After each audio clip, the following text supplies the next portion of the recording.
मन मंदिरा गजर भक्तीचा.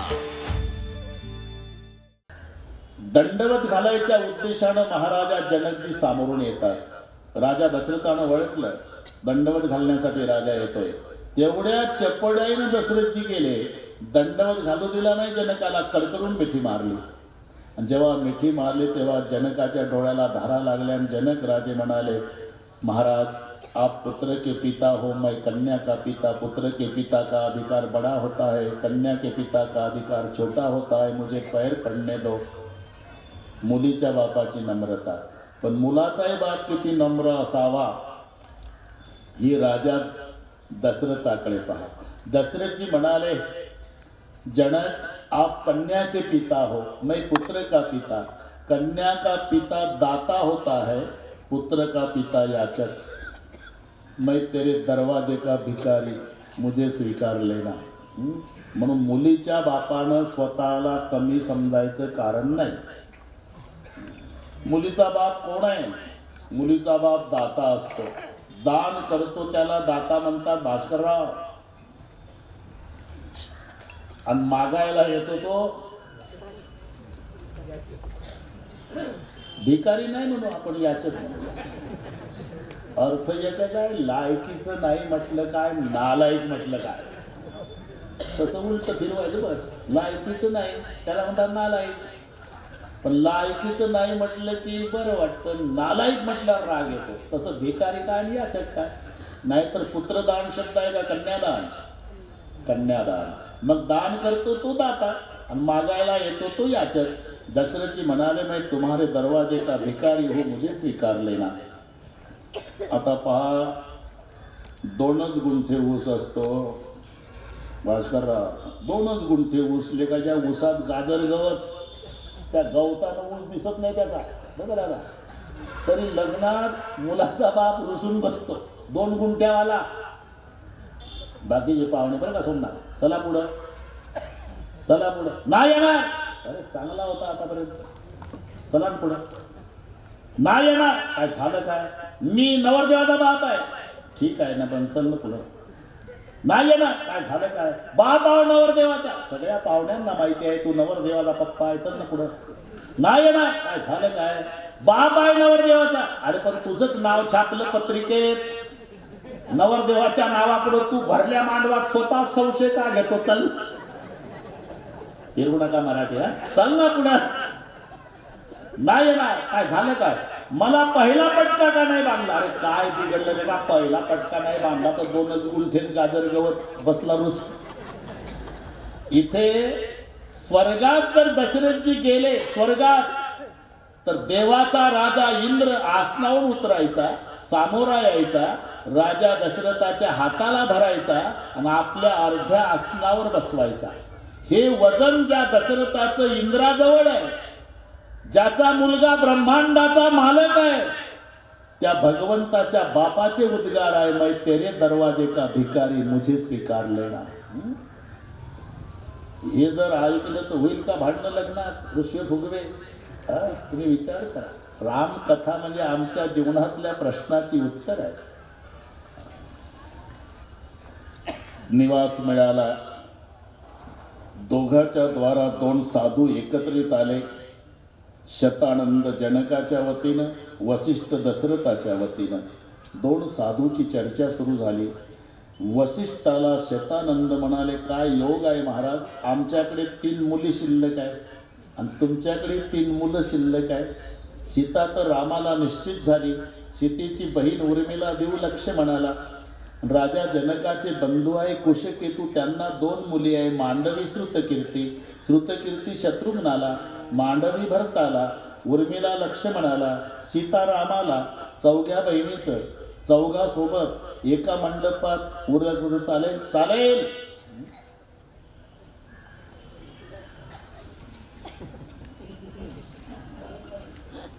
बस. आनंदाला पारावार नाही. आनंद झाला. मोठा मंडप टाकला राजा जनकाने.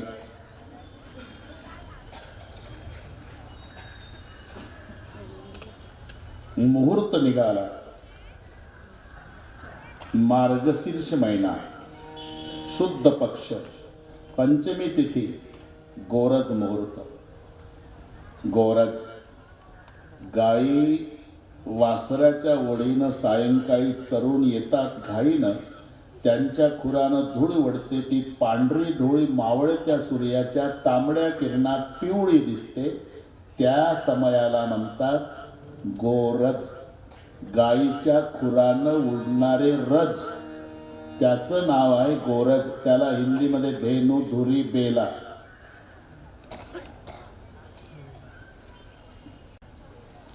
मुहूर्त दोन महत्वाचे आहेत. एक घटी, बरं का अश्विन, तो सकाळचा असतो, घटी नाही सांगतो, आणि गोरज हा सायंकाळचा असतो. आता माणसानं सुधरून काढले हे.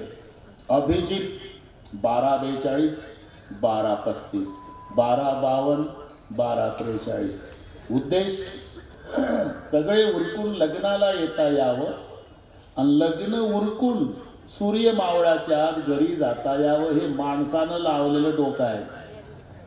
नाही तर अभिजितला फार महत्व नाही. मुहूर्त महत्वाचे दोन आहे, घटी 12च्या आतचं आणि गोरज सायंकाळचं. माहेश्वरी समाजामध्ये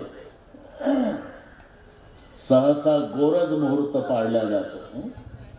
रामाचंही लग्न झालं गोरज मुहूर्तावर, कृष्णजीचं हे गोरज मुहूर्त पूर्वीपासूनचे आहे. तुम्ही मारवाडी समाजात पहा, लग्न सायंकाळचे असतात. ना हे आपले असतात. 12:42 लागतं 3:45ला. जांभळ्या देत बसले पाहुणे तिकडे, ते बसले नाचत पोरं, हा ना. हे गोरज धेनू, धुरी. सुंदर मंडप टाकला. मंडपाचं सौंदर्य पाहायला बरेच 1000 डोळ्याचे, काही 12 डोळ्याचे, काही 8 डोळ्याचे, काही 3 डोळ्याचे, बाकी 2 डोळ्याचे. 1000 डोळ्याचा इंद्रदेव, 12 डोळ्याचा कार्तिक स्वामी, 8 डोळ्याचा ब्रह्मदेव, 3 डोळ्याचा महादेव, बाकी सगळे 2 डोळेवाले होते. इतक्यात ब्रह्मदेव रुसला. हे पूर्वीपासूनचे रुसवे फुगवे आहे आणि गेला. बरं झालं तिकडे कमानीजवळ नारदजी उभे होते. अरपूट चालला पप्पा, लग्न लागायचं ते अजून नाही थांबणार मंडपात. काय झालं? मला का पूजेचं स्थान नाही? नारदाला वाटलं आपला बाप आहे, एवढ्या समाजात कसा काय बोलावं याला, म्हणून नारदाने ब्रह्मदेवाला लांब नेला कपाशीच्या शेतात एकटा.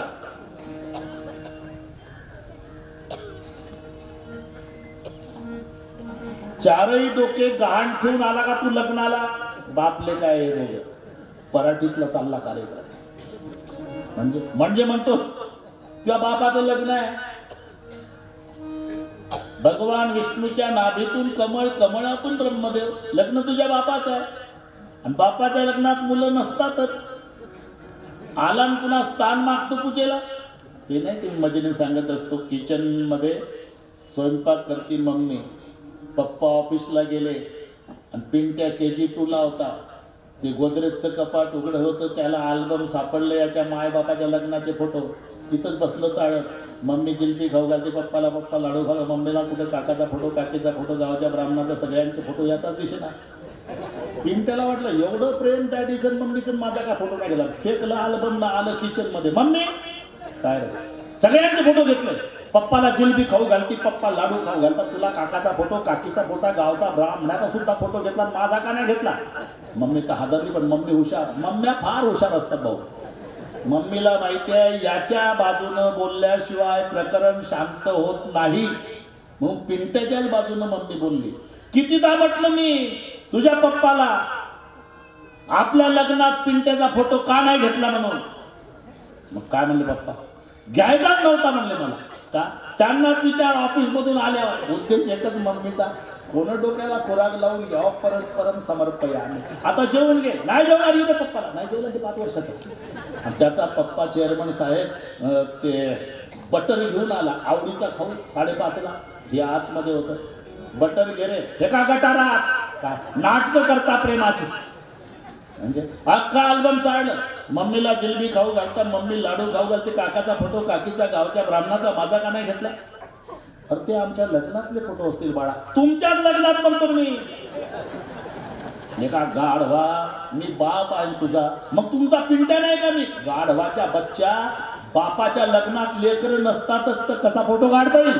तसं हे कपाशीतलं सांगतो, नारदानं तिथं नेला ब्रह्मदेव, या बापाचं लग्न आहे, बसला ऋषी होया.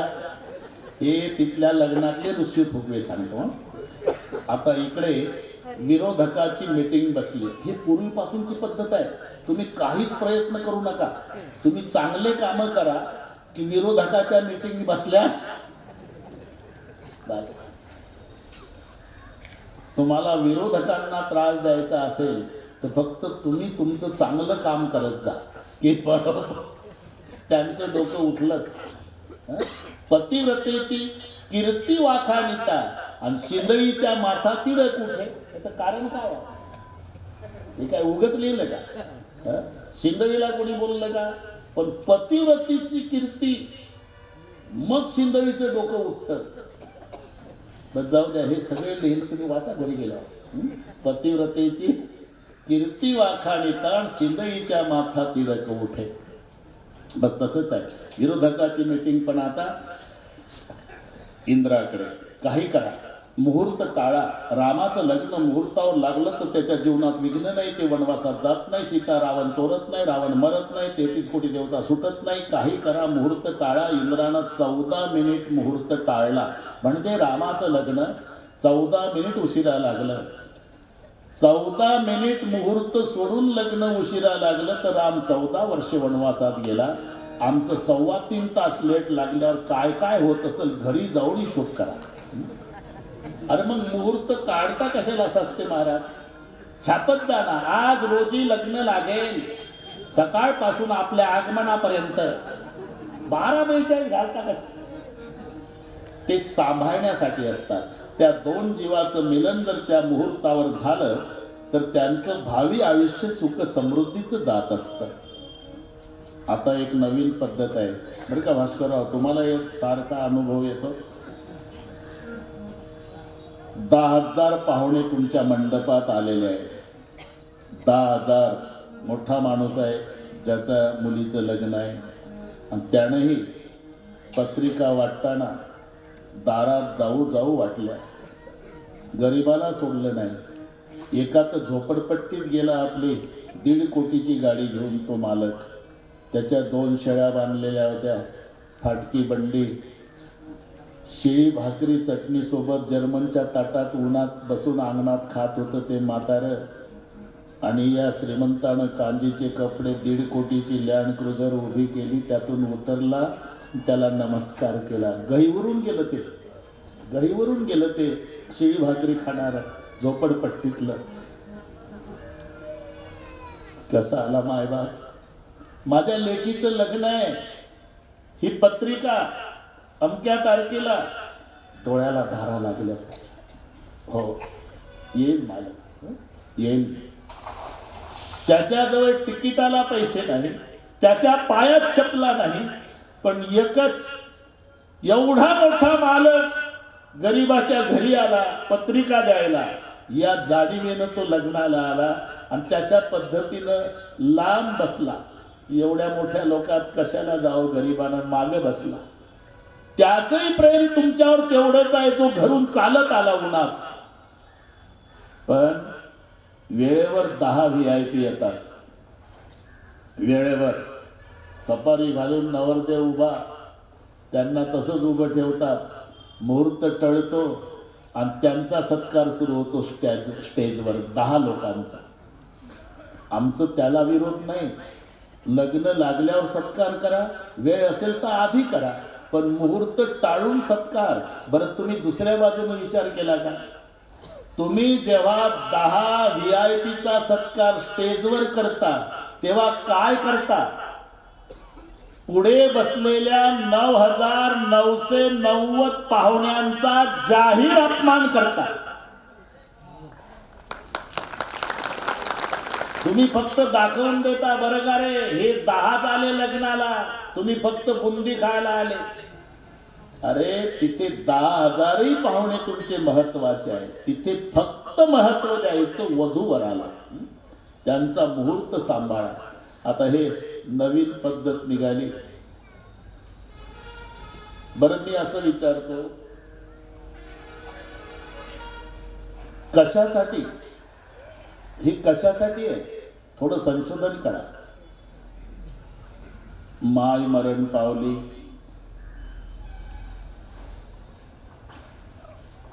दोन लेकर आहे, मुलगा आणि मुलगी. मुलगी 22 वर्षाची आहे आणि मुलगा 18 वर्षाचा.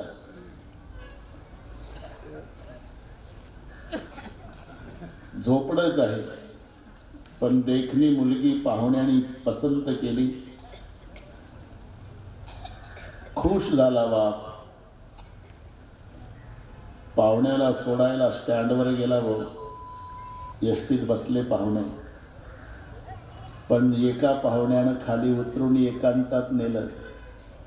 ते आता आम्ही निघालो, मुलगी पसंत आहे, पण गरिबी केलं तरी एक 10 लाख रुपयाचा तरी खर्च आहे.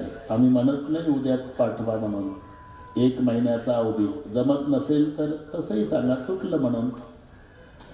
काय झालं असेल बापाचं, मोलमजुरी करणारा बाप. खिशात 500 रुपये आणि 10 लाखाचा खर्च. हे बाप झाल्यावर कळतं. बाप रडतच घरी आला. आता मुलाजवळ कसं रडावं? सायंकाळी नाही जेवावं तर मुलगी जेवणार नाही, कारण मुलगा होता 2 वर्षाचा आणि मुलगी होती 6 वर्षाची. माय मेली तेव्हापासून मोलमजुरी करून सांभाळलेले लेकर बापाने. रात्री मुलगा आपल्या खोलीत अभ्यास करतो, धाकणे बाबा. मुलगी तिच्या खोलीत झोपलेली.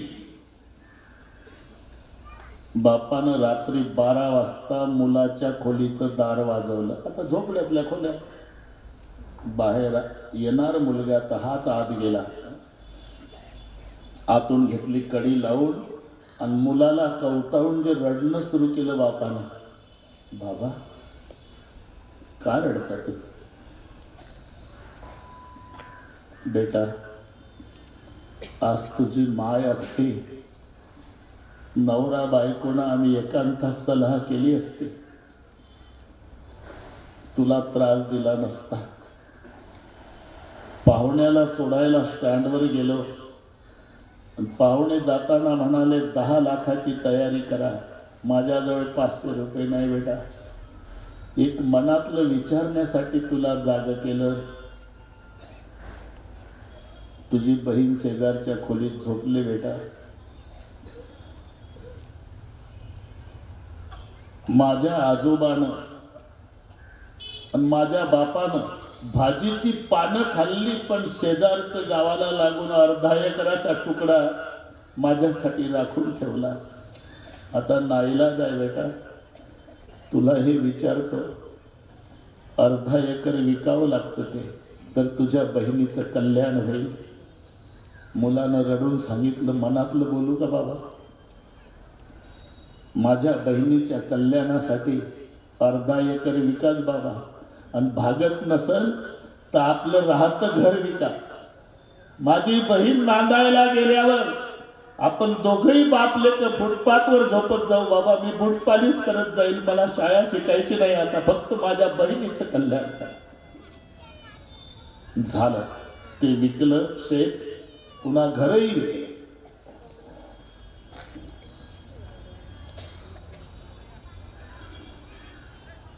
लग्न थाटात. पण जेव्हा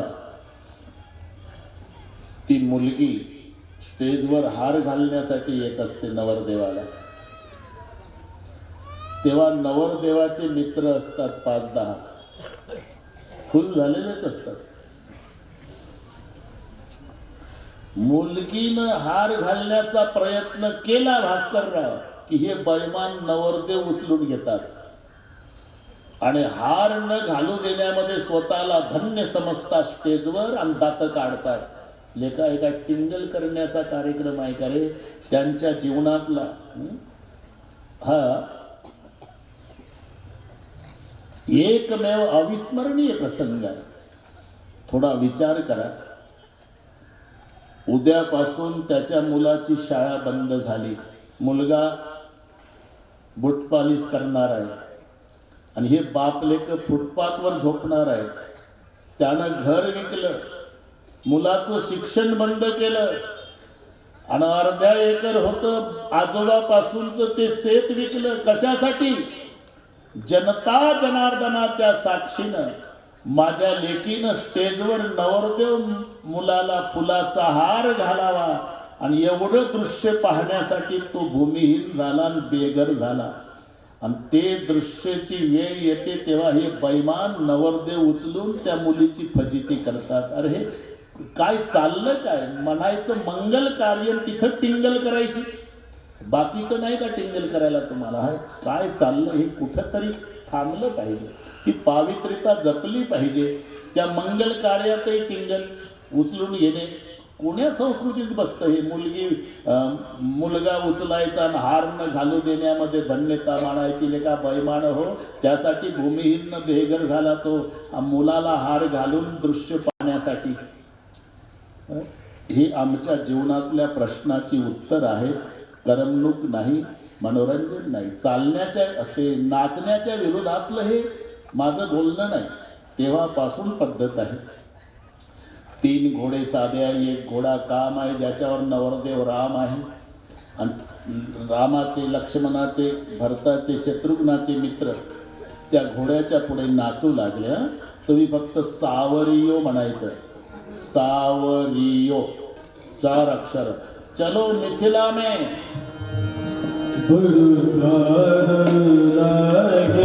सावरियो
नाचे बरा चलो सब दर्शन करे चलो सब दर्शन राघव की निकली बरा चलो सब दर्शन करे अपनी सरकार की जोड़ी का जवाब नहीं दूल्हा बने सरकार जोड़ी का जवाब नहीं अपनी सरकार की जोड़ी का जवाब नहीं दूल्हा बने सरकार जोड़ी का सावरियो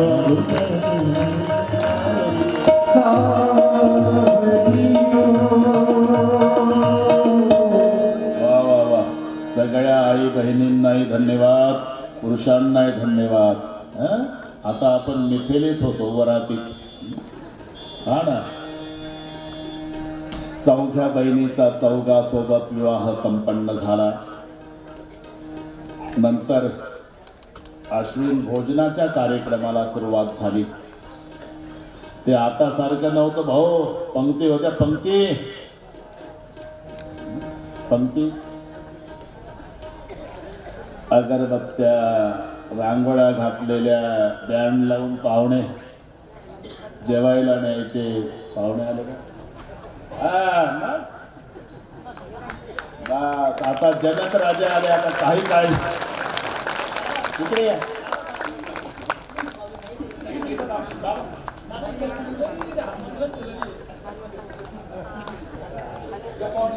बरं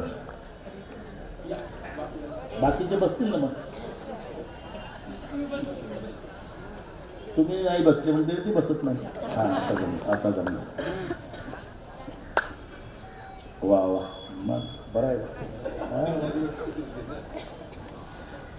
बरं आहे वाचते बाबा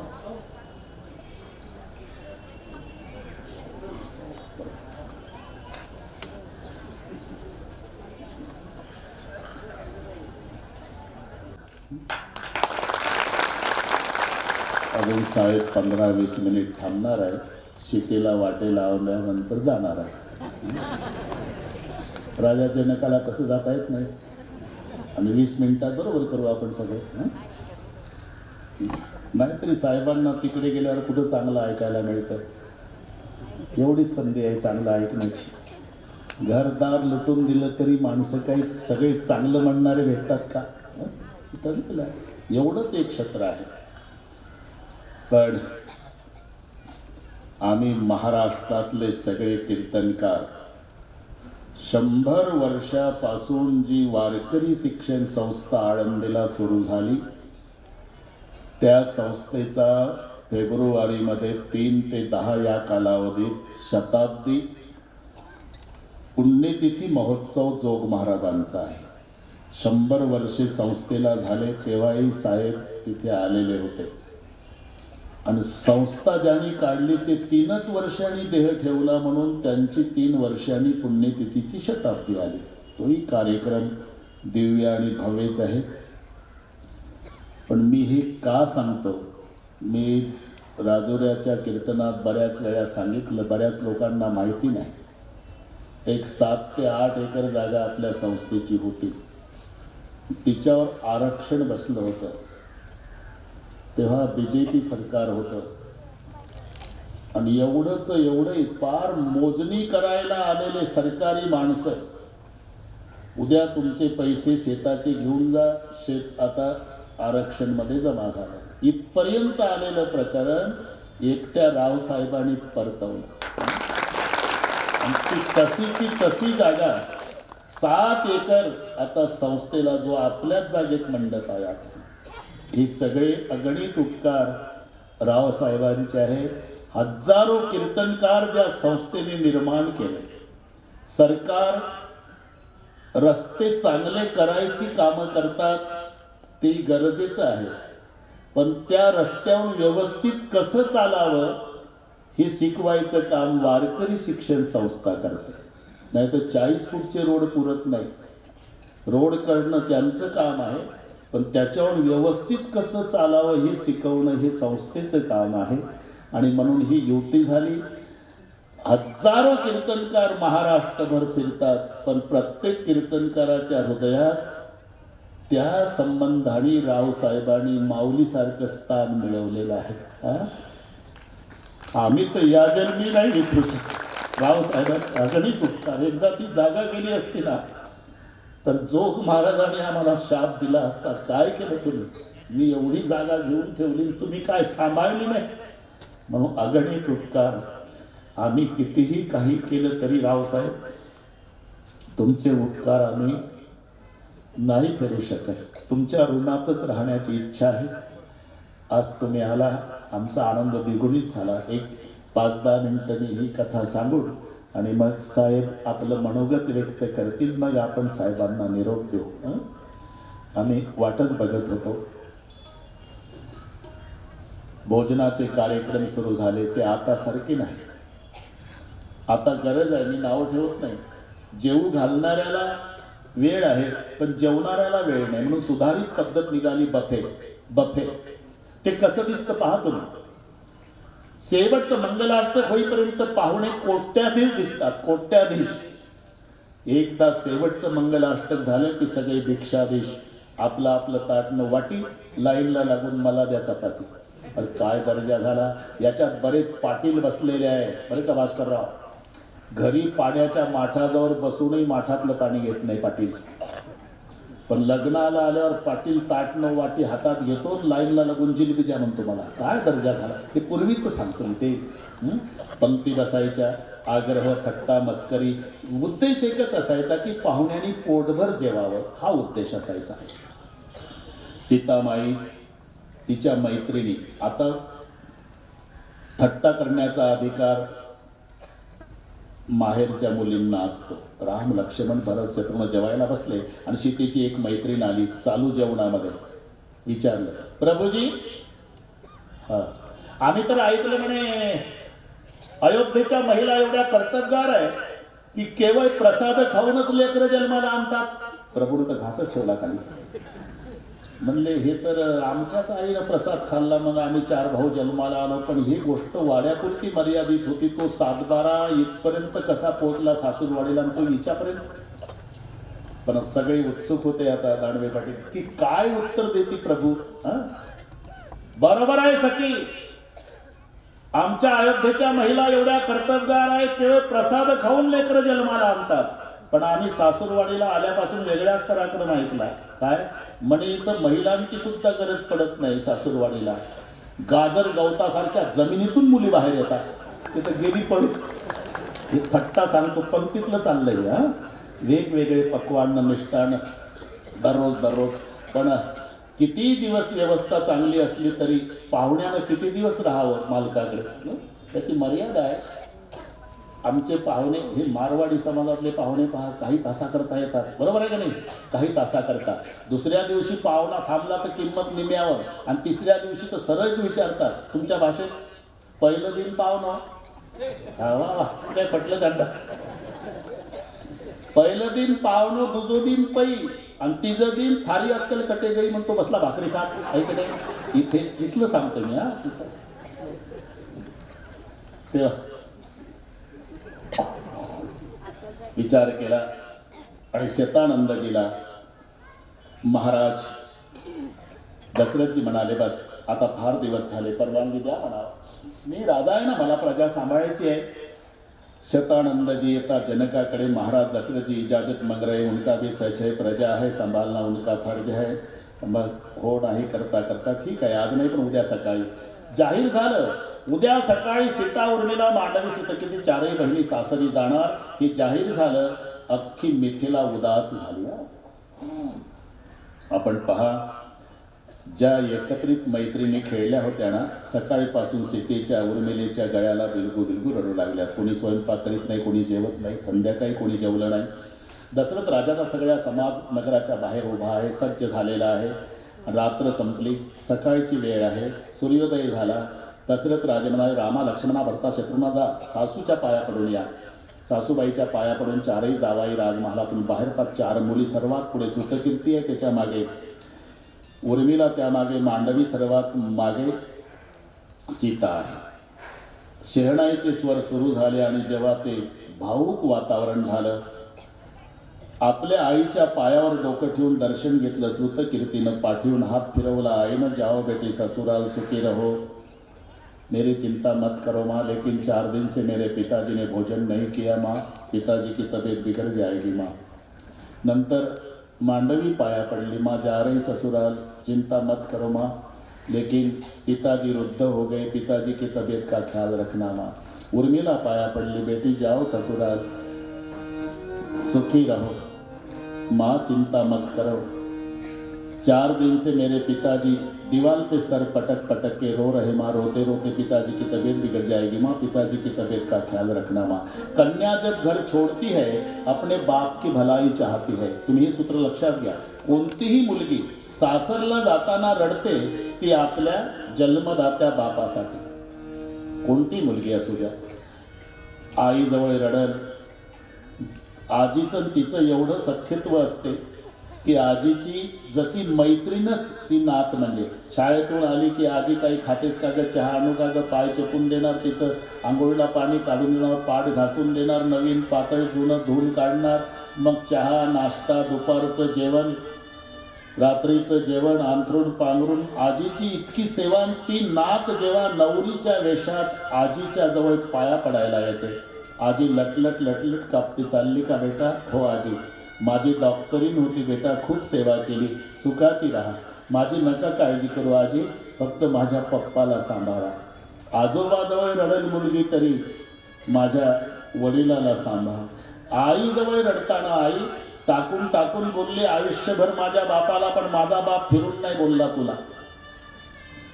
आजपासून माझ्या वडिलाला उपवासी ठेवलं तरी चालेल आई, फक्त बोलत जाऊ नको.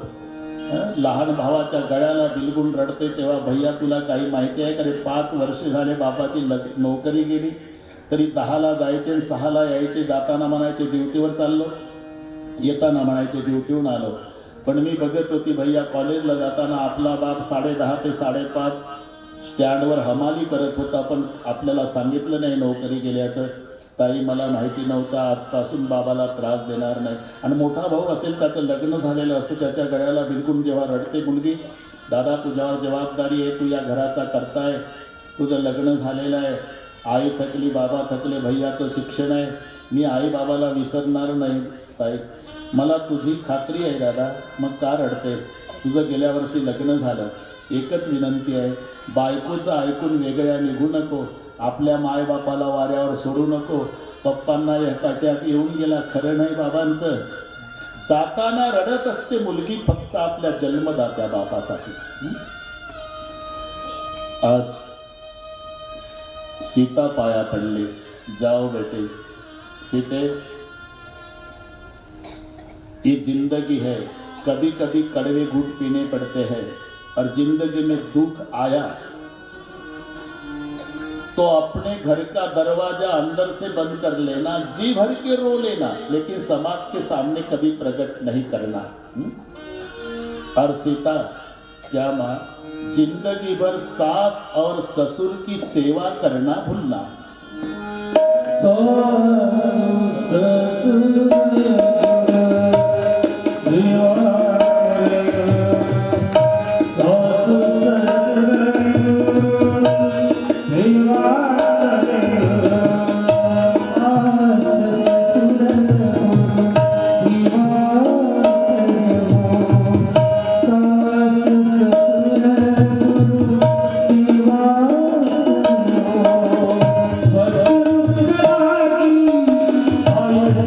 Thank you.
मन मंदिरा गजर भक्तीचा